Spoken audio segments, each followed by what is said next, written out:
ça va être facile, il y a juste 2 dossiers à rendre. Non, pas du tout, il y a une grosse partie théorie.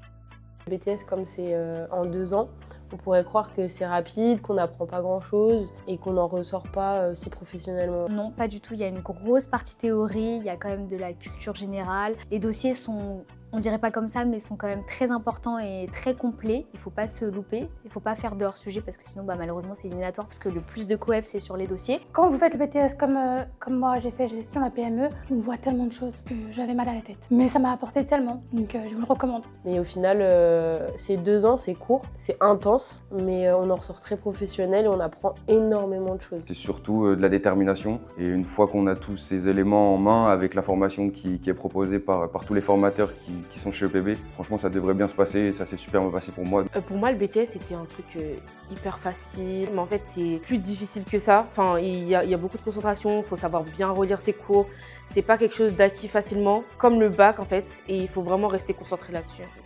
Faut pas se laisser dissiper. Ça concerne le BTS MCO, parce qu'on m'a vendu du rêve, on m'a dit c'est super facile, il n'y a pas de maths. Donc ça c'est le mythe. La réalité, gestion opérationnelle. Accrochez-vous, il y a beaucoup de formules. Au début, BTS GPME, je pensais que c'était super facile, que tout le monde l'avait en un claquement de doigts, alors que pas du tout. La réalité, c'est qu'il y a un vrai travail de dossier derrière par matière.